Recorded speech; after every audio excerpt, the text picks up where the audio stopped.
Hey everyone, कैसे हो आप लोग। आई होप आप सब लोग अच्छे होंगे, फिट एंड फाइन होंगे। आज हम न्यूमेरिकल मेथड्स की सीरीज़ में next chapter number 3 system of linear equations start करने वाले हैं। तो आज के इस वीडियो में हम सिर्फ इसके इंट्रोडक्शन के बारे में पढ़ेंगे कि सिस्टम ऑफ लीनियर इक्वेशन क्या होता है, इसको हम किस नोटेशन से डिनोट करते हैं, इनके डेफिनेशंस क्या है, इनके सॉल्यूशंस कब एग्जिस्ट करेंगे, कब नहीं करेंगे, कब ट्रिवियल सोल्यूशन होगा, कब मोर देन वन सोल्यूशन होंगे, कब इनफाइनाइट होंगे या कब यूनिक होंगे, और लास्ट में इसके सॉल्यूशंस को फाइंड करने के लिए हमारे पास कौन कौन से मेथड हैं। तो अगर आपने अब तक मेरा चैनल सब्सक्राइब नहीं किया है, पहले मेरा चैनल सब्सक्राइब करो और अब बढ़ते हैं आगे। से पहले हमारी जो 3.2 टॉपिक है उसमें हमें क्या बताया गया है, notations and definitions. A general system of linear equations in n variable can be written as follows. आप सबने ऐसा देखा होगा ना कि हमें सिस्टम ऑफ लीनियर इक्वेशन एक दिया रहता है सॉल्व करने के लिए, कैसे x plus Y plus Z is equal to sum 4, 2x plus 5y plus 2z is equal to sum 5 and 3x plus y plus 3z is equal to sum 7। ये इसको हमें क्या करना होता है कि हमें इन तीनों इक्वेशन को एक साथ सॉल्व करना होता है। तो ये जो तीनों इक्वेशंस हैं इनको साथ में हम क्या बोलते हैं, system of linear equations. Linear क्यों, क्योंकि इनके मैक्सिमम पावर क्या है 1, और सिस्टम क्यों, क्योंकि यहाँ पे एक से ज़्यादा है। और सिस्टम ऑफ लीनियर इक्वेशन ही नहीं, system of linear equation in n variable. n variable मतलब आपके पास कितने अननोन वेरिएबल्स उसमें हैं। जैसे यहाँ पे x, y और z 3 वेरिएबल हैं, तो ये क्या हुआ, system of linear equation in 3 variables. Clear हुआ अच्छे से, बस इतना सा ही था इसमें। और ये जो आप A11, A12 ये सिर्फ मैट्रिक्स फॉर्म में कन्वर्ट करने के लिए दिया होता है। हम मैट्रिक्स को कैसे लिखते हैं, जैसे ये मेरी 2x2 की मैट्रिक्स है। फर्स्ट हम मैं क्या लिखूँगी, ये वाला एलिमेंट, ये कौन सा एलिमेंट है जो फर्स्ट रो और फर्स्ट कॉलम में है, ये 1 क्या होता है रो, और ये क्या होता है हमारे पास कॉलम, है ना। तो ये इसके बाद क्या आएगा, फर्स्ट रो सेकंड कॉलम, ये क्या आएगा सेकंड रो फर्स्ट कॉलम, और ये क्या आएगा second column second row second column. और इसके साथ x1 x2 ये क्या है आपके अननोन्स, जो आपको n, यहाँ पे हमने x y z लिए हैं क्योंकि हमें n लेने थे तो हमने क्या लिया x i's की फॉर्म में ले लिए, is equal to some b1 b2। b1 b2 क्या है आपके कांस्टेंट, आपकी ये RHS वैल्यू, ठीक है। क्लियर हुआ, इसमें आपको बस इतना सही बताया गया है। उसके बाद हमें बताया गया है किसके बारे में, कोफिशिएंट मैट्रिक्स और कांस्टेंट वेक्टर के बारे में, ठीक है। The coefficients of the variables in the system of equation can be written in a matrix form known as coefficient matrix.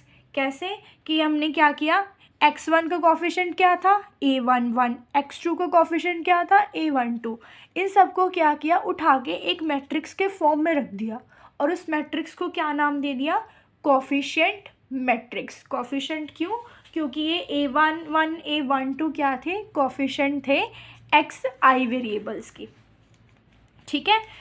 Example में देखते हैं कैसे लिख सकती हूँ मैं इसको, इनके कोफिशिएंट मेरे क्या आएंगे 1 1 1, x का कोफिशिएंट 1, y का कोफिशिएंट 1, z का कोफिशिएंट 1 1 1 1।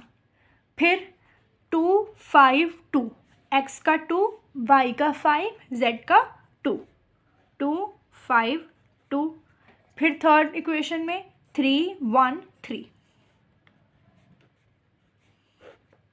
ठीक है। ये क्या हुआ आपका कोफिशिएंट मैट्रिक्स, ठीक है। नेक्स्ट क्या था हमारे पास, constant vector. We use the notation aij to denote the coefficient of xj for the ith equation which occur in the ith row and jth column. वही मैंने आपको बताया कि A11 में first row second column. The number on the right hand side of the system of the equations are called constant and are written usually in the column vector as constant vector. RHS में जो ये आपके पास थे 4, 5 और 7, इसको अलग से एक वेक्टर फॉर्म में लिख दो. कैसे? 4, 5, 7. फर्स्ट का 4, 5, सेकंड का 5, थर्ड का 7. अच्छा, इसको आप ऊपर नीचे कर सकते हो, बट कंडीशन क्या है? RHS को भी साथ लेके जाना. उसको ऐसा ना हो कि LHS को तो आपने रोज को इंटरचेंज कर दिया पर RHS को भूल गए, तब आपका क्वेश्चन क्या हो जाएगा? पूरा क्रॉस. तो जब भी ऐसे इंटरचेंज करना हो तो RHS का ध्यान रखना. ठीक है. नेक्स्ट किस पे आते हैं हम? ऑगुमेंटेड मैट्रिक्स में. ऑगुमेंटेड मैट्रिक्स क्या होगी? जब हम कांस्टेंट वेक्टर और कोफिशिएंट मैट्रिक्स को एक ही मैट्रिक्स में लिख देंगे. कैसे? सपोज ये मेरी ए मैट्रिक्स है और ये मेरी बी मैट्रिक्स है. इसकी मुझे ऑगुमेंटेड फॉर्म बनानी हो तो सबसे पहले उसकी नोटेशन क्या होगी? ऐसे ए, बीच में ये ऐसे साइन बी, और कैसे से लिखेंगे? ये सब चीज़ें ना अच्छे से देख लो अब एक बार, क्योंकि जब हम इसके क्वेश्चन करेंगे ना तो मैं ये सारी चीज़ें बार बार एक्सप्लेन नहीं करूँगी, सीधा बोलूँगी कि हाँ पहले इसके ऑगुमेंटेड मैट्रिक्स बनाएंगे, ये बनाएंगे, वो बनाएंगे, तो तब तुम कंफ्यूज हो जाओगे कि ये कौन से मैट्रिक्स चल रही है. तो अब अच्छे से समझ लो. हम ए को लिखेंगे, ये लिख लिया हमने, A11 2 5 2 3 1 3. बीच में यहाँ पे लगाई हमने लाइन और इसको लिख दिया. इजी. ये बन गई क्या तुम्हारी? Augmented matrix. अब भूलना मत इसको. नेक्स्ट क्या है? ओके, ये टॉपिक बड़ा अच्छा है. Homogeneous system of equations and non homogeneous system of equations. अब इसको बिल्कुल सिंपल से याद रखना. होमोजीनियस सिस्टम ऑफ इक्वेशन तुम्हारा क्या हो जाएगा? जिसमें तुम्हारे सारे ये जो कांस्टेंट वेक्टर है ना, B1 B2 up to BN, ये सारा का सारा क्या हो जाए? ज़ीरो वेक्टर हो जाए. सपोज ये जो मैंने 4 5 7 लिए थे, इनको मैं 4 5 7 ना लेके सिर्फ 0 0 0 ले लूँ RHS पे, तो ये मेरा सिस्टम क्या हो जाएगा? Homogeneous system of linear equations in n variables. यहाँ पे हमारे 3 वेरिएबल्स थे, तो यहाँ पे क्या बनेगा? System of homogeneous system of linear equation in 3 variables. उसके बाद नॉन होमोजीनियस में क्या होगा? जिसमें एटलीस्ट एक BI की वैल्यू क्या हो? Non zero. जिसमें अगर यहाँ पे मैं 4 5 7 ना लेके 0 0 7 भी ले लूँ ना, तो भी मेरा सिस्टम क्या कहलाएगा? Non homogeneous system of linear equation. यही यहाँ पे लिखा हुआ है. Further, if all the numbers occurring in the right hand side of the system of the equation are 0, that is BI is equal to 0 for I is equal to 1 2 3 up to n, then the system is called homogeneous system of equation. मतलब right hand side में BI के जो सारे के सारे number हैं, अगर वो 0 हो जाते हैं तो उसको क्या बोलते हैं? Homogeneous system of equations. उसके बाद if at least 1 out of B1 B2 up to BN are non zero, then the system is called non homogeneous system of equations. मतलब कि अगर एक भी BI की वैल्यू तुम्हें ऐसे मिल जाती है जो नॉन ज़ीरो हो, तो तुम्हारा सिस्टम क्या आएगा? Non homogeneous system of equations. ठीक है, इतना समझ आया? अब तक हमने क्या पढ़ा है? सिर्फ सिस्टम ऑफ इक्वेशन के बारे में, कि उसको हम कैसे डिनोट करते हैं, उसके कौन से पार्ट को किस नाम से पुकारा जाता है, और उसकी कौन कौन सी टाइप हैं. हाँ, ये होमोजीनियस और नॉन होमोजीनियस आपके सिस्टम ऑफ लीनियर इक्वेशंस की टाइप्स हैं. आगे बढ़ते हैं. 3.3 टॉपिक क्या बोल रहे हैं हमारे पास? The existence of solution. Existence of solution से हमारा क्या मतलब है? कि हमें ये ऐसे वेरिएबल्स की वैल्यूज़ चाहिए, सेट ऑफ वैल्यूज़ चाहिए x1 x2 up to xn, जो क्या करे? इस सिस्टम को सेटिस्फाई करता हो। जैसे मुझे यहाँ पे मैंने क्या बनाया था, ये सिस्टम लिया था। अगर मैं ऐसे एक्स वाई और जेड की वैल्यूज़ पता करूँ जो इन तीनों इक्वेशंस को साइमल्टेनियसली मतलब एक साथ सेटिस्फाई करता हो, उसको क्या बोलते हैं, हमारा सेट ऑफ सॉल्यूशंस। तो नेक्स्ट हमारे पास आ जाता है हमारे नंबर ऑफ़ सॉल्यूशंस, कि कितने सॉल्यूशंस एग्जिस्ट करेंगे। तो जब भी आपके पास नंबर ऑफ़ सॉल्यूशन की बात आएगी सिस्टम ऑफ लीनियर इक्वेशन की, हमारे पास 3 कैटेगरीज होंगी।